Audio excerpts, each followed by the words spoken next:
Good evening, everyone. I wanted to share with you a interesting summary from my first United Nations engagement today. It was a United Nations volunteering conference, which is called Reimagining. Reimagining for 2030, volunteers for 2030's agenda. So we needed to talk what does it mean to volunteer now? What does it mean to volunteer after COVID and the next 10 years to deliver on sustainable development goals? So I want to give you a summary and tell you what it was, why I was invited, what's in it for you, and how can we all come out of this, kind of give a nice clap on the shoulder to all volunteers who are working right now across the world to fight all kinds of inequalities and fight COVID. I want to highlight what's going on in Kazakhstan. There's a day of mourning. There's stuff going on in the States. Coronavirus is still there. And all the volunteers that I have spoken on the side from Uzbekistan, from Finland, who are helping really be on the front line. But so this page here showed this was my invitation to join the plenary session. It was the first plenary session out of 3-day event for why and how volunteering can be utilized as a tool to reach sustainable development goals. So apparently, as you know, volunteer myself with Global Dignity Finland and trying to spread these movements to Uzbekistan, actually, we don't know much about how volunteers can actually deliver on sustainable development goals. There are 17 of them, and I'll show you a book which is printed, it's in Swedish. It's actually a very good tool for teachers to discuss with students what it is to me, what does it mean to like really work on sustainable development goals and how can we like get there together. And a lot of our actions, we work for equality, we work for climate change, or we work for either when it comes to promoting partnerships or reducing poverty, but we don't have any tools to measure that. So we were discussing with high-level guests there, like what is it that's missing? So what's missing from volunteer organizations, grassroots, is the being recognition of volunteers as stakeholders. I told them that we need to be recognized and have a real seat at the table at all planning of SDGs, where it's done on city level, on regional government level, or on member states level. And at the same time, right now in the United Nations, there is a high-level political forum going on where all the countries are delivering voluntary national review. It doesn't have to do anything with volunteering, but it's a free opportunity, volunteer opportunities for countries to report how they're doing on sustainable development goals delivery. And what I've learned from this myself is that it's too high level. We don't know what we're doing. We know what we're doing, but we don't really know how to connect to the bigger dots and help volunteering organizations with fundraising, help them with awareness, visibility that's needed in the media. So we see headlines, but it doesn't really help us to be sustainable, right? People are tired. My team in Global Dignity Finland, we also have been on the side, and people get affected different way during COVID.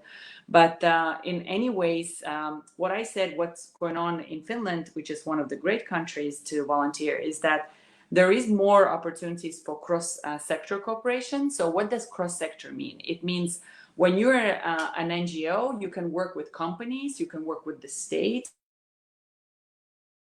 and you can also work with artists, with media. And so when you bring different stakeholders together, you get the best from each other.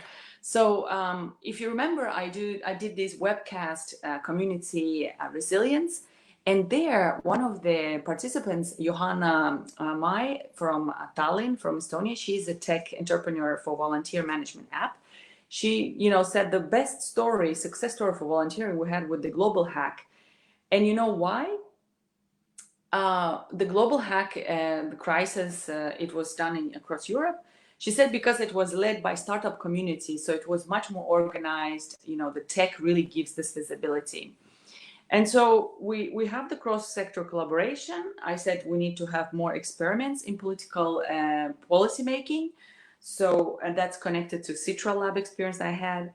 Then we need platforms for knowledge sharing as to where can volunteers learn how to, be sustainable, how to get new skills, what can you do better, because it's all about funding and, it's not just, free labor. It is getting skills, but also seeing the vision and getting there with your vision. And also teaching it early in different ways. So teaching it in school, like I said, I told them as well as how I use this tool in my work. So besides being a volunteer, that I work as a consultant, and in Hanken School of Economics, I actually help Finnish companies diversify with help of sort of volunteering, but tapping into social capital narrative. So when you volunteer, there's so many ways to volunteer. You can be in sports, you can be in be medical volunteer. You can help your neighborhood community, or you can be in storytelling or political activist. So in that sense, I have said that you can also use volunteering as social capital because there's different narratives. And once you have the volunteering as a narrative, you know who you are targeting. So what's the strategic impact of your messaging? And that's something I've learned as well, getting ready to this presentation, that International Organization for Volunteer Effort, you should know that. Look them up. They have a lot of good resources for volunteering and also nonprofit organizations.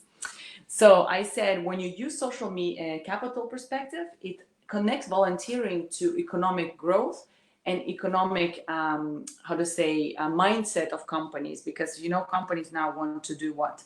They want to recruit, they want to retain the best talent, and this is where I come in. I show them different stakeholders and different students that they can match, and that trickles down to measurable impact in companies. When they mentor, that's volunteering, right? But that's kind of investing in their future potential employees.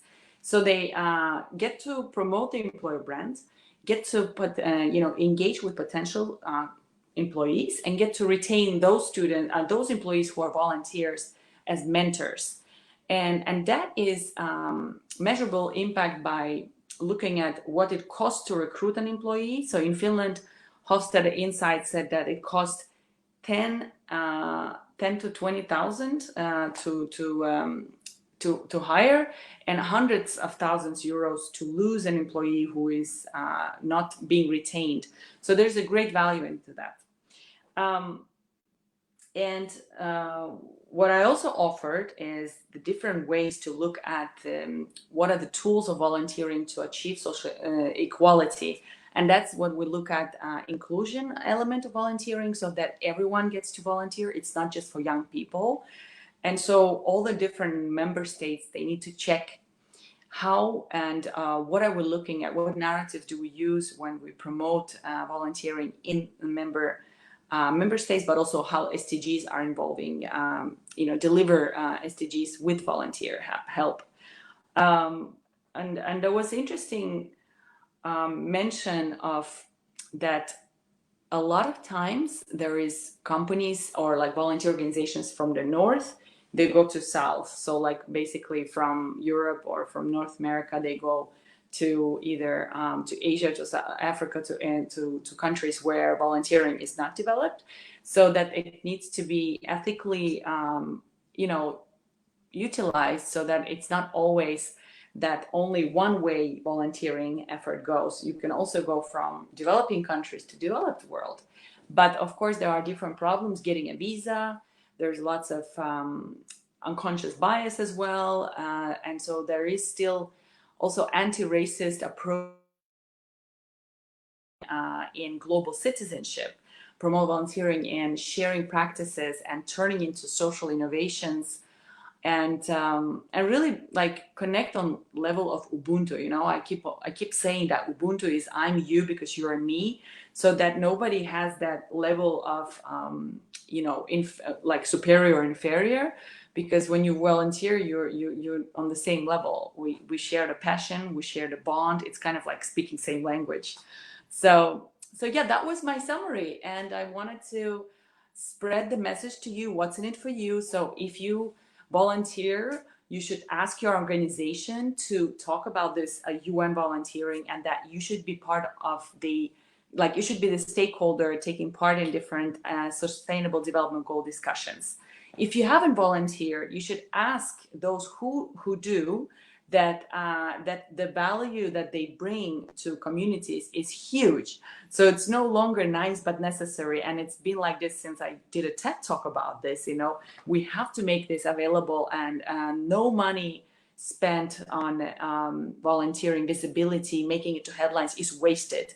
So every company or every stakeholder that puts money into this, you can only win. And I'm gonna put after this the monetary value of volunteering. So it's huge.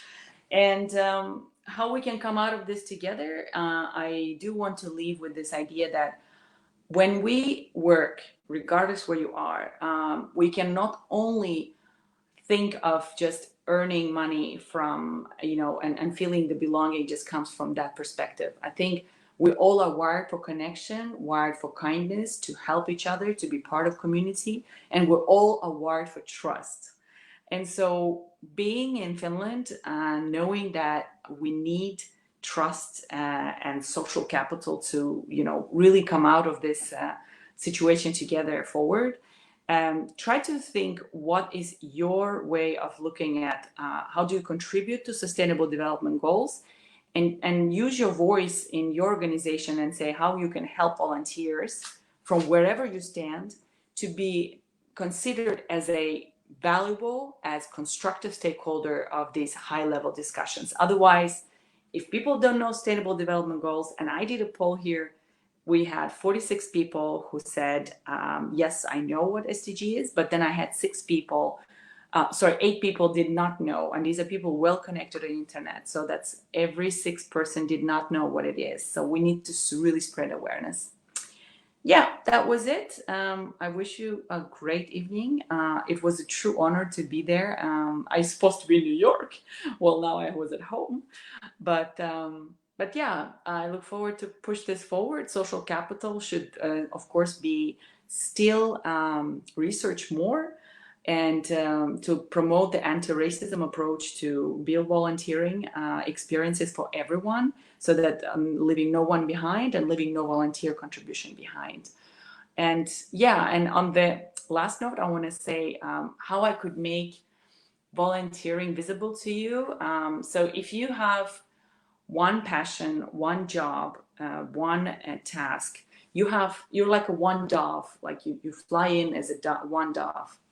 But when you do the different experiences from volunteering, when you act and you follow your passion, which is not necessarily paid, it's like flying with the power of 1,000 doves, because your well-being goes up, your joy goes up, you're like up there higher end, and you have much larger perspective of things, and get to know much more people, and manage your well-being. And especially in this COVID, hopefully you get to connect and stay connected, at least like this online. So thank you for listening. And if you have any comments or questions, leave it to me. And let's see what this happens. It's going to happen after the summer. But I'm hopeful after today, at least we had a great turnout, almost 1,600 people. Take care, and let's keep on volunteering or keep on questioning. I think right now we need to still question things, so we change after this crazy pandemic. Stay safe. Bye.